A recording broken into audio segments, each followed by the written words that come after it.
Assalamualaikum warahmatullahi wabarakatuh. Perkenalkan, nama saya Muhammad Rafli Maftuhanan dari Prodi Teknik Informatika. Sekarang kita ada di pengantar Jarkom Part 2. Kemudian rencana pembahasan pada kesempatan kali ini yaitu OSI layar dan hardware di jaringan.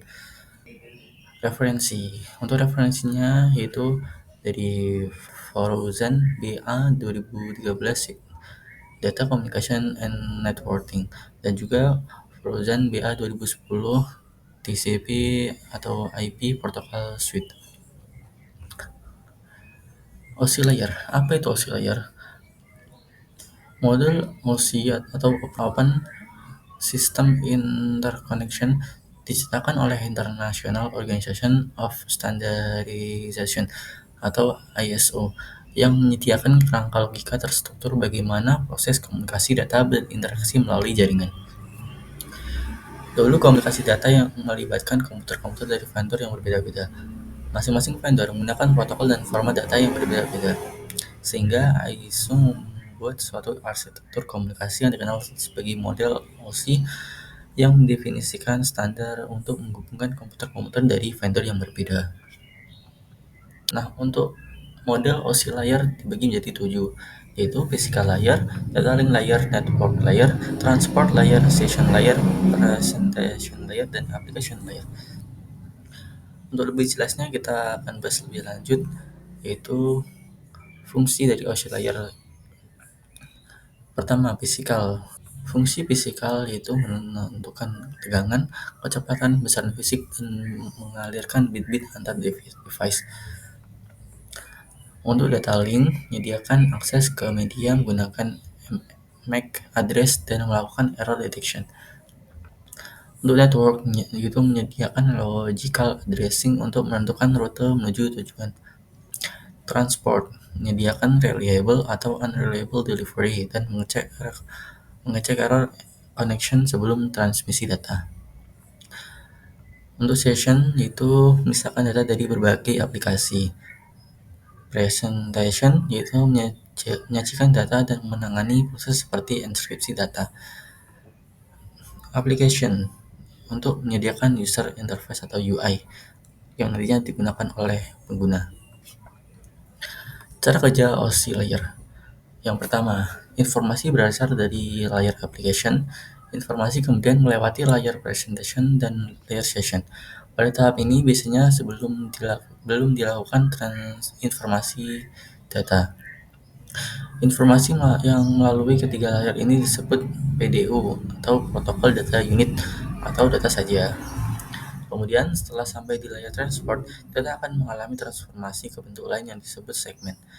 Segmen mengalir ke layer network dan kemudian diubah menjadi paket. Paket mengalir ke layar data link dan kemudian diubah menjadi frame. Terakhir, frame mengalir ke layar fisikal dan kemudian diubah menjadi bits atau bit-bit. Pada layar ini, bit-bit diubah menjadi besaran fisik seperti arus listrik, gelombang elektromagnetik, dan sebagainya. Physical layer. Untuk mendefinisikan media transmisi jaringan, sinkronasi bit, arsitektur jaringan seperti Ethernet, topologi jaringan, dan pengabelan. Selain itu, level ini juga mendefinisikan bagaimana network interface card atau NIC dapat berinteraksi dengan media kabel atau radio. Data binary dikodekan dalam bentuk yang dapat ditransmisi melalui media jaringan. Sebagai contoh, kabel, transceiver, dan konektor yang berkaitan dengan layar fisikal. Kemudian peralatan seperti repeater, hub, dan network card berada pada layar ini.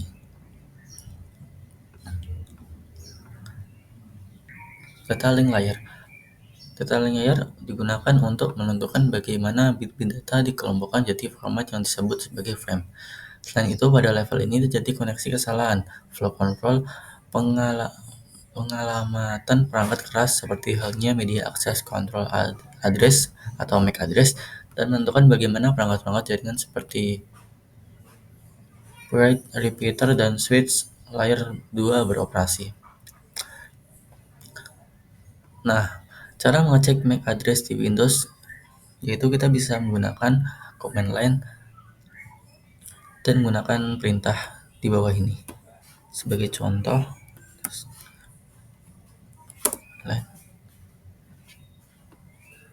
kita bisa menggunakan keyword get Mac. Nah, akan ditampilkan physical address-nya dan transfer name. Atau yang lebih lengkapnya menggunakan perintah ini get Mac spasi /fo spasi tables spasi /feed dengan cmd. Lanjut, network layer. Untuk mendefinisikan alamat IP dan menyediakan fungsi routing, sehingga paket dapat dikirim keluar dari segmen network lokal ke suatu jaringan yang berbeda pada suatu network lain. Contoh protokol yang digunakan seperti IPv4 dan IPv6.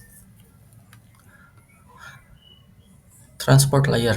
Transport layer digunakan untuk memecah data ke dalam paket-paket data serta memberikan nomor urut ke paket-paket tersebut sehingga dapat disusun kembali pada sisi tujuan setelah diterima. Selain itu, pada level ini juga membuat sebuah tanda bahwa paket diterima dengan sukses dan mentransmisikan ulang terhadap paket-paket yang hilang di tengah jalan. Layer transport data menggunakan protokol seperti UDP dan TCP. Layer ini menyediakan transfer yang reliable dan transparan antara kedua titik akhir. Layer ini juga menyediakan multiplexing, kendali aliran dan pemeriksaan error serta memperbaikinya. Kemudian, session layer. Untuk mendefinisikan bagaimana koneksi dapat dimulai, dipelihara, atau diakhiri. Beberapa protokol pada layer ini. Yang pertama itu NetBIOS, NetBIOS, dan ADSP serta PIP. Pertama, NetBIOS yaitu suatu session interface dan protokol dikembangkan oleh IBM yang menyediakan layanan ke layer presentation dan layer application. Yang kedua itu NetBIOS, NetBIOS Extended User Interface, yaitu suatu pengembangan dari NetBIOS yang digunakan pada produk Microsoft Networking seperti Windows NT dan LAN Manager. Yang ketiga, ADSP atau AppleTalk Data Stream Protocol. Dan yang keempat, PIP atau Printer Access Protocol yang terdapat pada printer PostScript untuk akses pada jaringan AppleTalk. Kemudian presentation layer. Presentation layer untuk mentranslasikan data yang hendak ditransmisikan oleh aplikasi ke dalam format yang dapat ditransmisikan melalui jaringan. Protokol yang berbeda pada level ini adalah perangkat lunak director atau redirector software, seperti layanan workstation dalam Windows NT dan juga network shell, semacam virtual network computing atau VNC, dan juga remote desktop protocol atau RDP. Application layer. Application layer sebagai antarmuka dengan aplikasi dengan fungsionalitas jaringan. Mengatur bagaimana aplikasi dapat mengakses jaringan dan kemudian membuat pesan-pesan kesalahan. Protokol yang berada dalam lapisan ini adalah HTTP, FTP, SMTP, dan NFS.